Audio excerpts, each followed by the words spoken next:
Praise the lord. ఎలా ఉన్నారు? బాగున్నారా? చాలా మంది వారికి ఉన్న ధనంలో కొంత వెచ్చించి ధర్మకార్యాలు చేస్తుంటారు.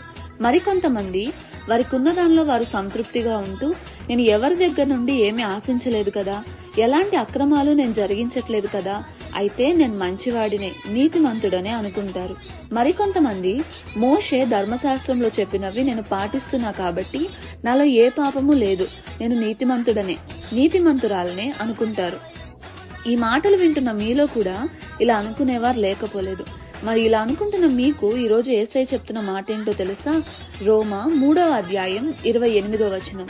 కాగా విశ్వాసం వల్లనే మనుషులు నీతిమంతులుగా తీర్చబడుచున్నారని ఎంచుచున్నాము.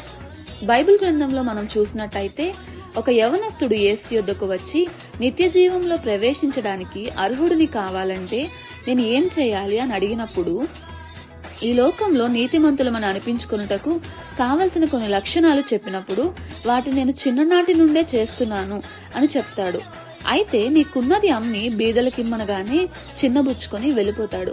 ఆలోచించండి, మరి ఇప్పుడు అతను పరలోకంలో ఉంటాడా? అందుకే ఈ రోజు ప్రభు మీకు వినిపిస్తున్న ఈ మాటను మీ హృదయంలోనికి చేర్చుకొనండి. నీవు చేసే ధర్మకార్యాలు, ధర్మశాస్త్ర సంబంధమైన క్రియలు మాత్రమే నిన్ను పరలోకానికి చేర్చవు, మీరు నీతిమంతునిగా తీర్చబడుటకు ఉపయోగపడవు. ఆ యేసు మీద మీకున్న ప్రేమ, విశ్వాసం, భక్తి విధేయతలు మిమ్మల్ని నీతిమంతులుగా తీర్చుతాయి. మరి గమనించండి, మీకు మీరుగా ఆలోచించండి. ఆ దేవుని మీద మీకున్న విశ్వాసం ఎంతో పరిశీలించుకోనండి. దేవుడు మీతో మాట్లాడినట్టుగా మీ జీవితంను మలుచుకొనండి. దేవుడు మిమ్మును, మీ కుటుంబమును దీవించునుగాక. ఆమేన్.